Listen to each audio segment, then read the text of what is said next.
Welcome back to the Warwick F1 show. This is episode 16 of the 2025 season, and in this one we are looking at previewing the upcoming race this weekend, which is Formula 1 AWS Gran Premio del Made in Italy e del Emilia Romagna 2025. Now, we're not going to refer to that anymore like that throughout this podcast. We're simply going to call this the Imola Grand Prix. I'm your host for this one, Anwar, and in this episode I am joined once again by Lucy and Daniel. Thank you guys for coming on. I guess the first bit of news that we kind of have to refer to here is the news at Alpine, which kind of broke over the course of the last week or so, and that is the driver change news. Now, we had Jack Doohan and Pierre Gasly in the two Alpine seats. We do not have that anymore because Jack Doohan has been kicked off the Alpine seat and been kicked off the grid. In his stead has been replaced by Franco Colapinto. Now, I want to get your guys' thoughts on that movement. Do we think it? Firstly, Daniel, do we think it was a justified move? Justified, no. Expected, unfortunately, yes. There were those rumours, obviously, pre-season when they signed Colapinto, that there was going to be this short contract for Doohan, a quarter of the way through the season or something. And to be honest, that chat kind of died down. We thought that wouldn't be the case, but now it's come along that obviously it has turned out to be the case. There were some signs after the race, for example, Drive to Survive were following Doohan around the paddock, and I heard that him and his dad Mick were looking very despondent at the entry to Alpine hospitality, which is a shame for them. But the thing is with Jack, you know, he showed some signs of promise. I think he was probably a rookie who showed the fewest signs of promise, but they were there. He outqualified Gasly for the first time in Miami. Then, of course, he had that little incident with Lawson at the start when he just left his front wing in there.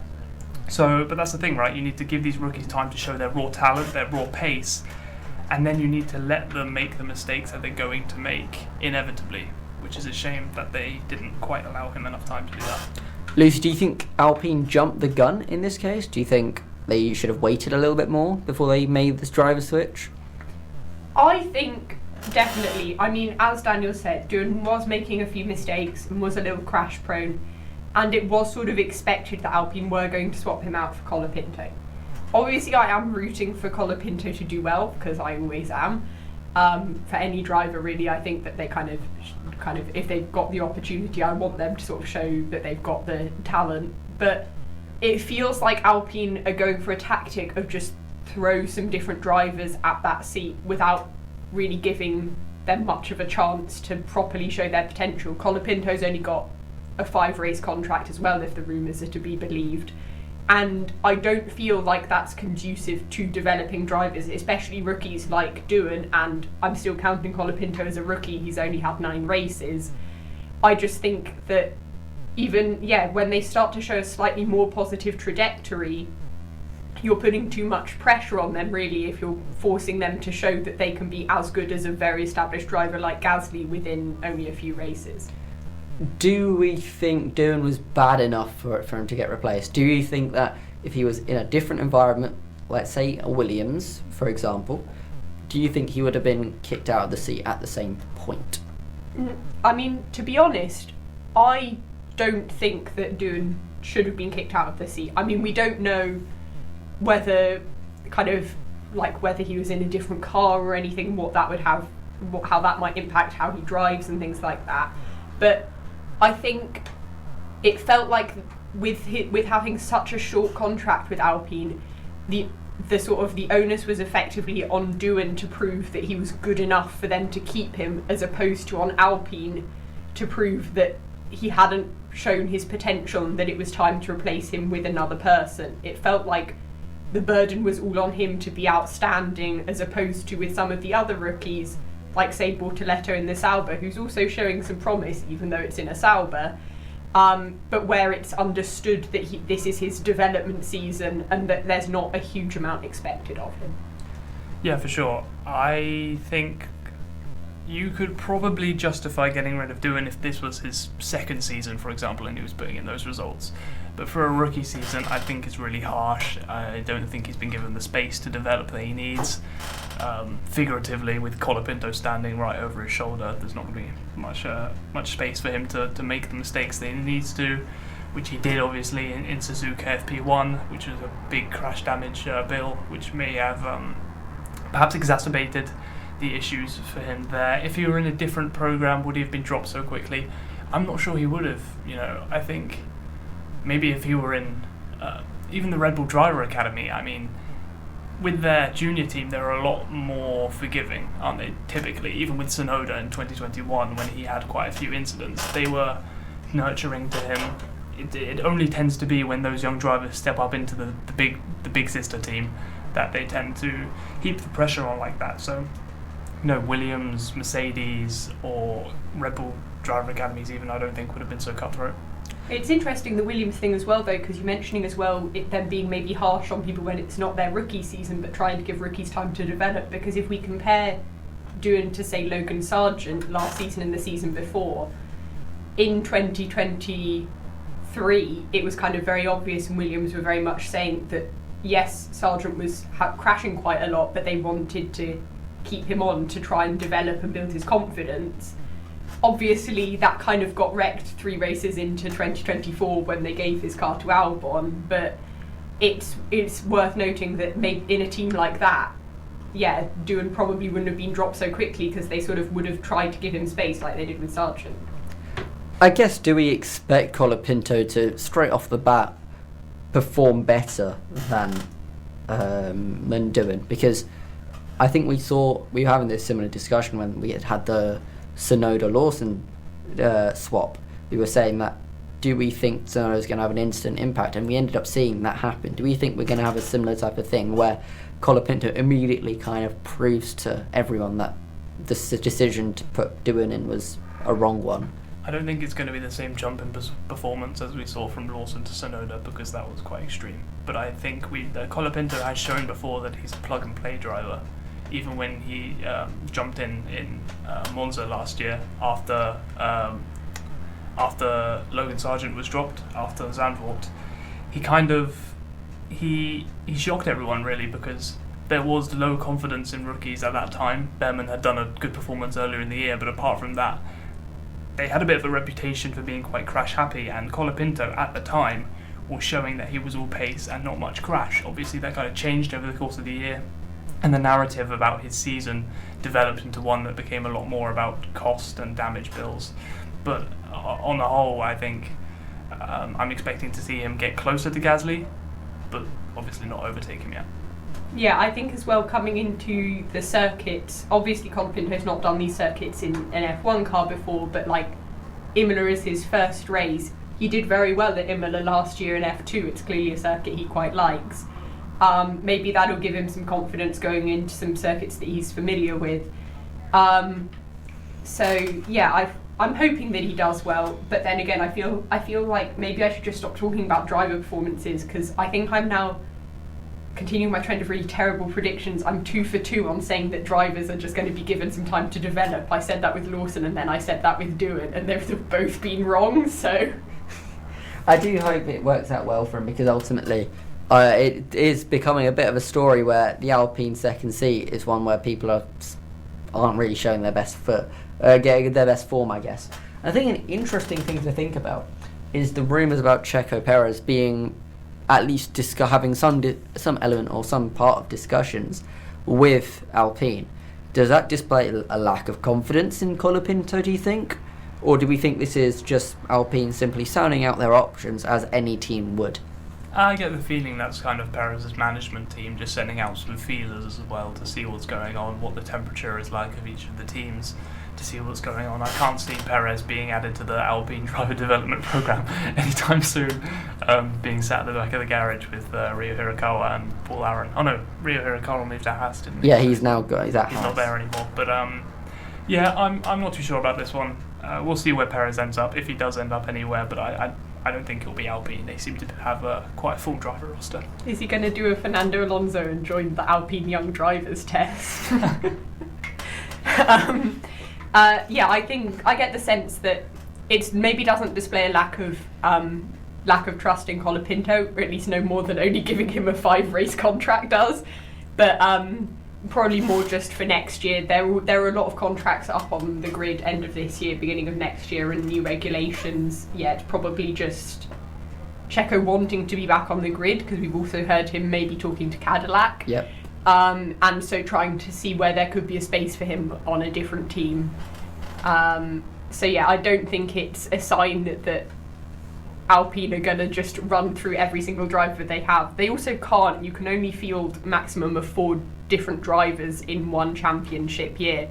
So really, if Alpine want to be able to have a reserve driver who's not Jack Doohan, who could sub in their car if need be, then they kind of have to stop swapping their drivers out, otherwise they'll run out of people.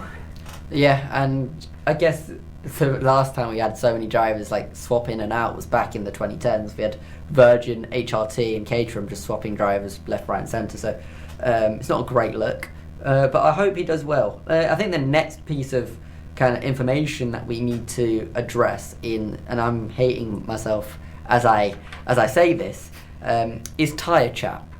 And that's because Pirelli have brought the new C6 compound to Imola, with Imola being a very limited wear circuit. Pirelli have decided to go for the softest range of tyres they've got. Do we think this is going to be good for racing, or do you think we're going to still have the same boring one stop that we've become very much accustomed to over the last 2 years? I think it's still going to be a one-stop, unfortunately. I hate to be a pessimist. Yeah, you've just dashed all my hopes. The truth of the matter is that there's low degradation at Imola on the whole. Track position's crucial because you can't get much overtaking done. There's one DRS zone and that's it, which is pretty disappointing, to be fair. And it's the longest pit lane on the calendar in terms of time loss, all of which discourage two-stop races. So I'm not sure we're going to see it. I don't think the C6 is... Well, obviously the C6 isn't going to be used if it's going to be a one-stop. But we are going to see it because obviously they have to run the softest possible compound in Q3. So we're going to see it there. But I think that might be its only appearance of the weekend. Lucy, you have any hope? I guess there is always hope, not in terms of necessarily there being a new softer tyre and teams thinking, oh, that'll give us such a performance increase, we're going to go for it. But even maybe just having, say for example, if you discount the C6, we've effectively got softer medium tyres as opposed to medium and hards. So, you know, maybe that would create the illusion of some more tyre wear. To be honest, it could make something interesting if there were some well-timed safety cars. Then it could make a two-stop feasibly possible. I still think it's unlikely though. Also, Imola's got so many chicanes which you can't really follow through if you're trying to overtake down the one DRS zone. So you do really need your track position. Yeah, it's not very conducive for overtaking the circuit, let's be real. I was about to say, it's got quite a few straights, but they're not really long enough to get in the slipstream with overtaking. Plus the corners that kind of prior to the straight, they kind of produce these gaps that become harder to close. We just need everyone to do a Franco Colapinto in F2 last year, which was just send it down the first corner chicane. Yeah, around the outside on Paul Aaron to win that one, I think, which is a blinder of a move. It's also great. A bit ironic that Colapinto's in the Alpine seat ahead of Aaron, who's also in the same. It's a metaphor. Foreshadowing. Everyone go watch those. Watch that highlight reel though, just for that move. It was really great. Yeah, it's great. Cool. Let's cut tyre chat there because I don't think there's really much else to say. Let's look at the actual where we expect the grid to be, because we're getting a few upgrades this weekend. Mercedes are among the most significant in terms of the amount that they're bringing, but most teams are bringing a few at least. Do we think we're going to see any change to the status quo here? We've had Piastri win 3 races in a row. Red Bull not really, McLaren being comfortably best, but for certain races we've had the Red Bull in and around that type of pace area. Obviously we didn't see that in Miami. Do we think we're going to have any change there? Do we think anyone's going to step up? I think McLaren would still be good. I'd say within McLaren it would be worth seeing. Firstly, we're going into the European leg, which Norris is usually more confident on than Piastri. But also, Imola historically has been a really good circuit for him. Yeah. Obviously, he didn't win here last year, but he was only about a second or so behind. He needed another couple of laps. Yeah, he was just about to get into the RS range if he wasn't in it already. I'm sorry, I can't remember exactly. Yeah, it was like 7/10 of the line or something. But it was very close last year, and in years prior he kind of put the McLaren on the podium when it wasn't necessarily a podium contending car. They're like finishing third in 23.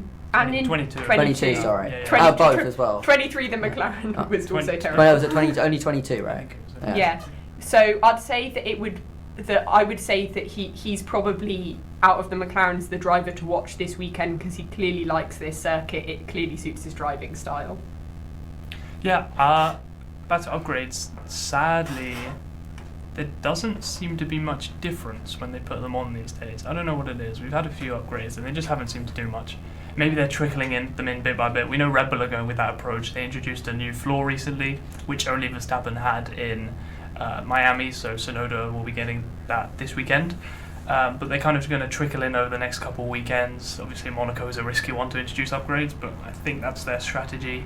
But yeah, I'm curious to see what Mercedes can do at Antonelli's home race as well. Oh yeah. Yeah. Good Yeah. He overperformed last weekend, right? So it's very. I think this could be where if he can replicate what he did in Miami, particularly in sprint qualifying, I think it could be a good home race weekend for him. It would be a nice narrative for Antonelli to get his first podium or first real pole or first something at his home race, however unlikely it may be. It is very home race as well because it's in the very same region that is his home city is Bologna. Yeah, he said that he thinks of Imola more his home race than Monza. Yeah, considering we've got 2 Italian races. So good luck to the Which lad. is fair. He can have Imola and Ferrari have Monza. And then even though the Imola circuit is also named after Ferrari.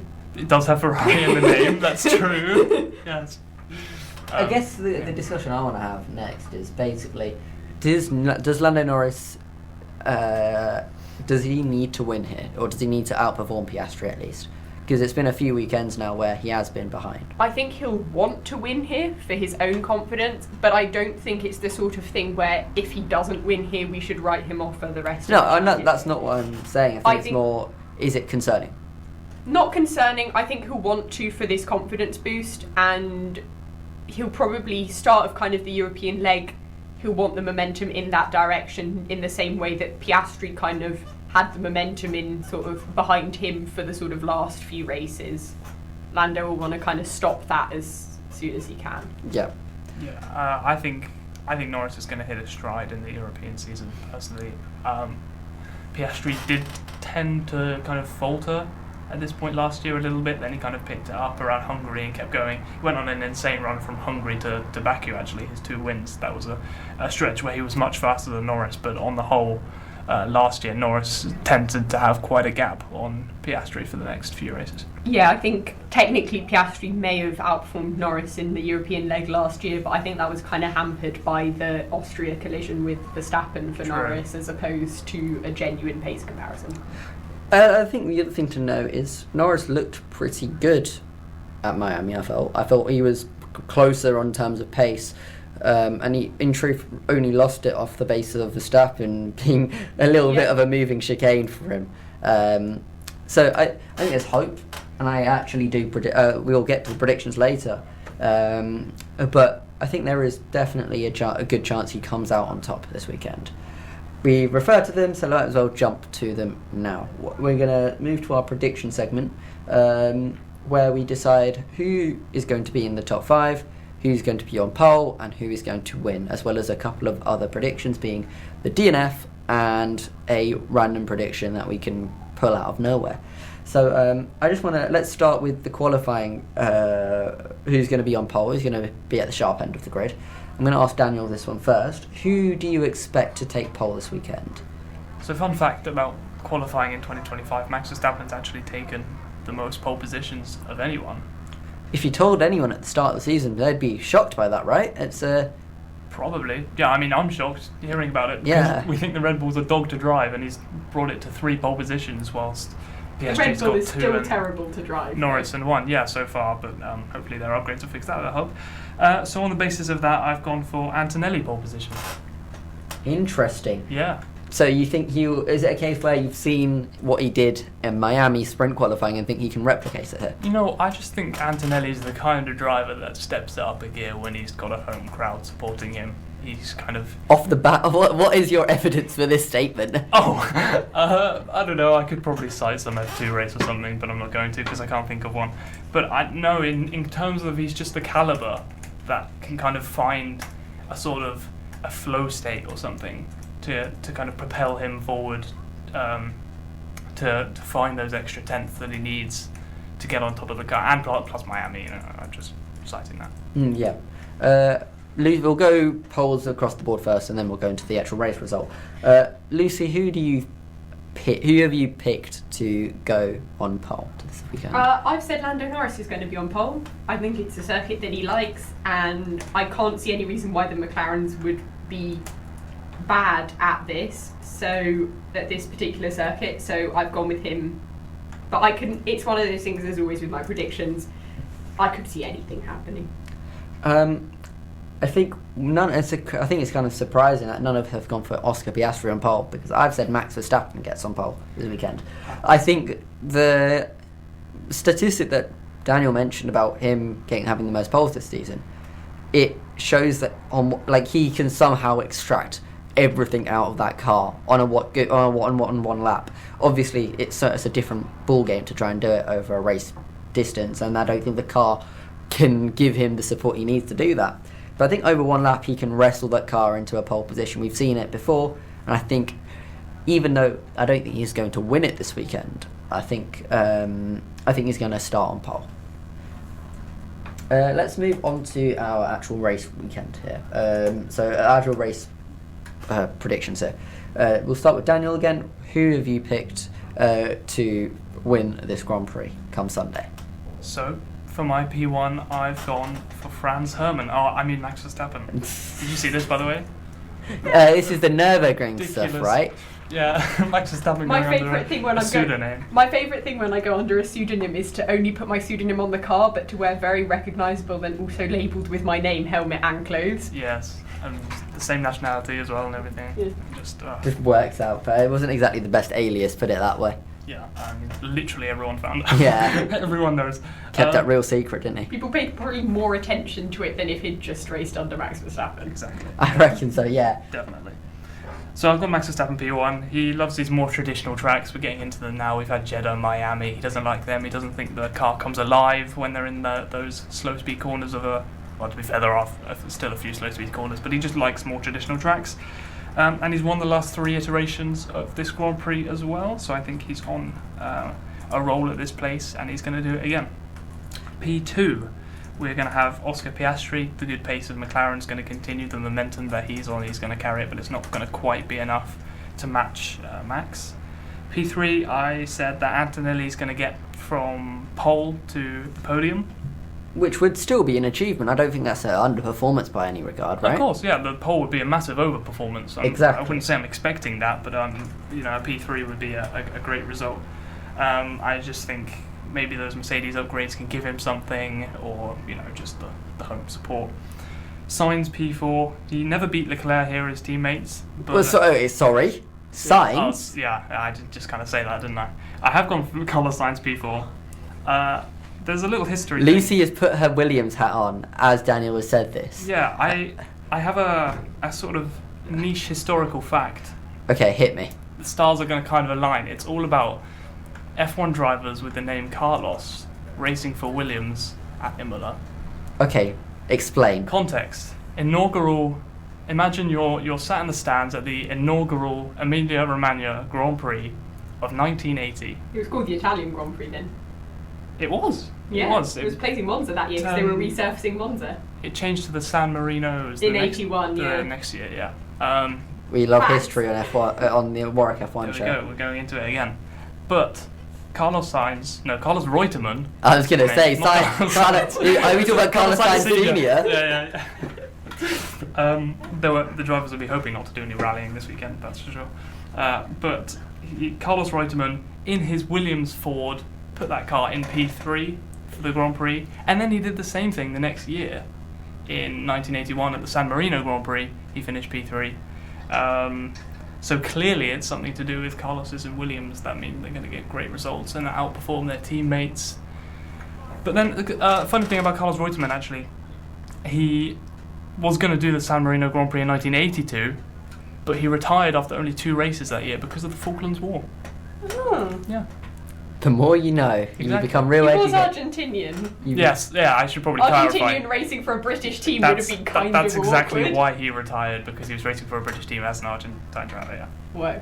Would have been very awkward. Yes. That's a hard discussion to have.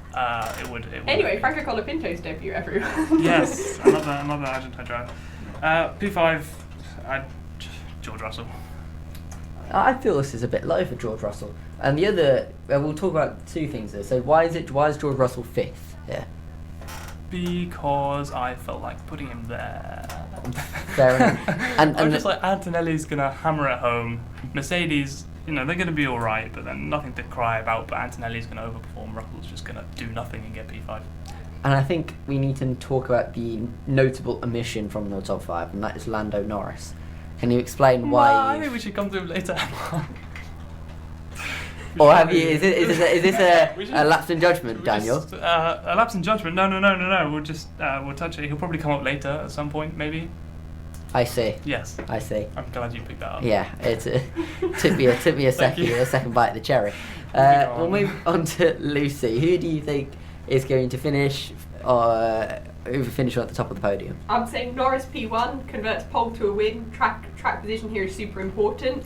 So I'd say if you're starting on the front row, if he gets a good start into the first corner, and McLaren don't mess up his pit stops, there's not really anything that can stop him, apart from a rogue Max Verstappen. But we'll get to that later. Then We're P2, getting to it a lot later here, aren't we? Then P2, I've said Antonelli. Whoa. I thought I was on Hopium. Well, I know. Listen, I'd initially put Russell because I do think Mercedes have been good, slightly sort of under the radar kind of good. But I think I'd put Antonelli because the desire to see him be on the podium in his home race is stronger than my belief that Russell would probably do better. Yeah. And then P3, Piastri, still a solid race for McLaren, but if I keep saying that Norris will get P1 and Piastri will get P3, eventually it's got to happen at some point. It's just constantly evading you, isn't it? Yeah. He's too good. He's too good at driving. He needs to finish P3 more. Stop this. You go send him a message, see if he responds. Okay. P4, I've said Russell. Just because I think, Mercedes are still solid. I'd initially said Antonelli would finish P4 and then I swapped them around. Yep.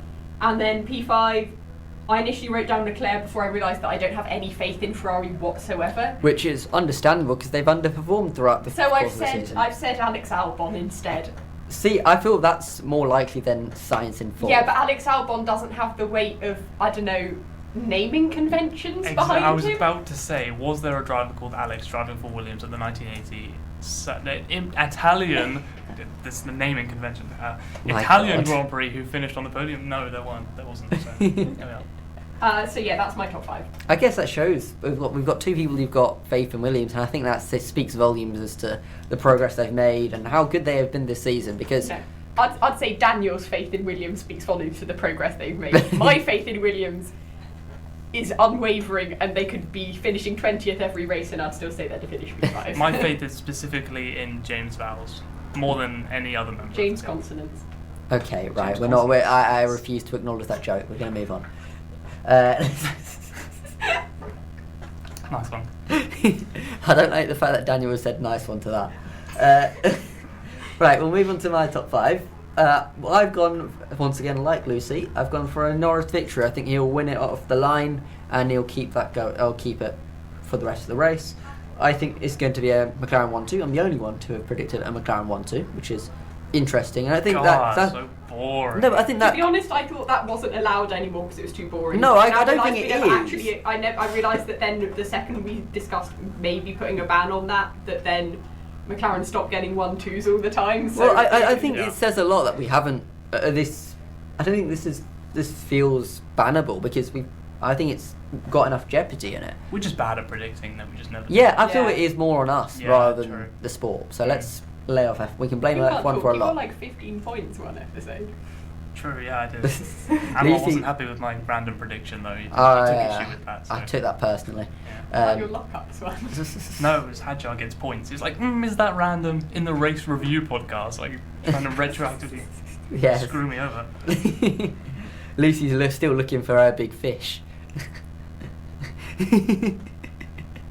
She is not happy with that comment.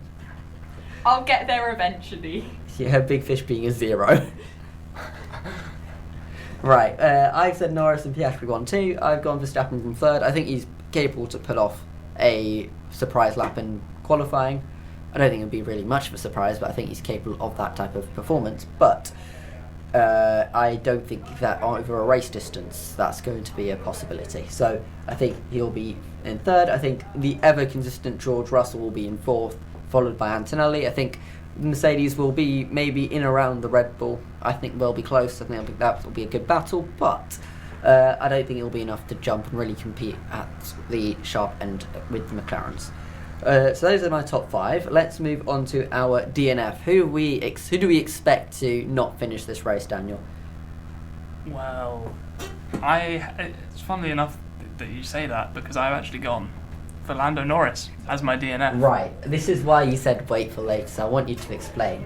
How is he DNFing? Yeah, I don't want to hear anyone accusing me of British bias, because I'm happy if this comes in, because it's pretty bold. Okay, so I think Lando Norris, there's a narrative around him, right, that he's not able to race the champions, or that he has inferior racecraft to Piastri, and Norris says he doesn't care what people think.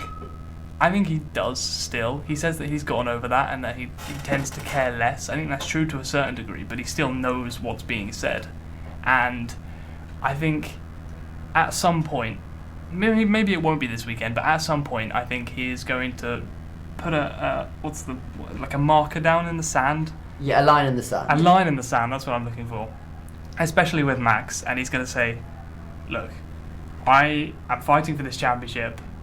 I'm right in the fight. I'm not going to be, I'm not going to have a 10-lap long battle with you anymore. I'm going to put a move on you and I'm going to make it stick.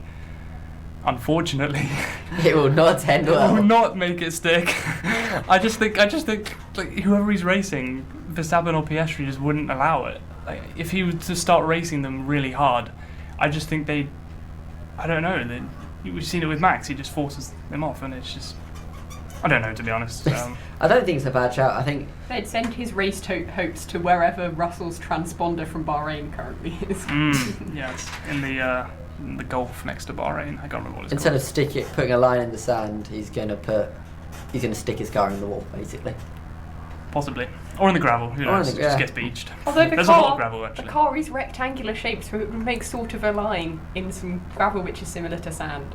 I guess. That's the kind of marker in the sand that he doesn't want to put, I'm sure. Cool, so we've got a DNF for Norris for Daniel. What have you said as your random prediction? My random prediction is quite simple. Owing to his move last year, I said Colapinto is going to overtake someone around the outside at turn 1. Okay, I like that. So Colapinto overtake in an Alpine. Yeah. So he's going to basically mirror what he did in F2. Exactly. He's going to arrive on the scene with a bang, something bold, something delicious. Delicious is one way to describe it. It will be a delicious move. I'm not going to be particularly harsh when looking for this. If it is somewhat similar, I will give it. I think that's fair enough. Well, an overtake's an overtake now. We don't have to teleport. Yeah, we were. Yeah, but like, F1 I feel like we can make our Well, yeah, hopefully not, because I haven't mentioned him. So, Lucy, can you reveal to me what's your DNF and random prediction? Well, it's funny that Daniel says that Norris is going to DNF because of an altercation with Verstappen, because upon looking at my top 5, you may notice that there is someone missing from that top 5. There is indeed someone missing. And Max I have Verstappen. said that mobile chicane Max Verstappen is going to come up against the fact that there are already 4 whole chicanes at Imola and that there's not extra space for a moving chicane as well. And he will either try to overtake Norris or Norris will try to overtake him in a fairly daring manner and he will DNF. And this does link into my random prediction, which is someone DNFs while running in the top 6. I think that's fair enough. We really don't see enough DNFs. I am also including... This is a double up though. So if it's very possible you get both of these in one fell swoop here. Yeah, but it's also very possible that if, I don't know, like a Sauber hasn't pitted yet and is running in P3 and then DNFs, that counts. Okay. Yeah, right, that's going to be very hard to... I will be watching. Okay, I know you will be like... no, I'm happy to say net P3, so not net P3, net top 6, net avoiding top 6, yeah. pit stops and things like that. But that does also include if like Leclerc in P6 and his Ferrari gives out, then it still counts. Yep. Yeah, of course. Cool, we'll move on to mine and then we can close off the show. I have gone for a Isaac Hadjar DNF. I think we've got a very big trend of just putting rookies in this DNF in truth, and to a certain extent it kind of does always end up materialising in some way, so I'm not going to move away from that type of trend and put Isaac Hadjar there. I've gone for another simple random prediction though, and that is I'm saying Ollie Behrman will get points this weekend. Nothing, no real reasoning behind it, I guess. There's no justification from me. It's just I feel it in my bones. And when I feel it in my bones, I've got to predict it. So Ollie Behrman for points. But not Hadjar DNF at VCarb's home race. Ah, that's true. But it is what it is. He's going to have to hold it, unfortunately. Cool. So that rounds up the end of our show. Thank you guys very much for coming on, Lucy and Daniel. We'll get back to the podcast when we review the events of the, I'm not going to say the long one, the Imola Grand Prix, and that should be coming out at some point next week. So until then, thank you guys very much for listening or watching, and we hope to see you there. Goodbye.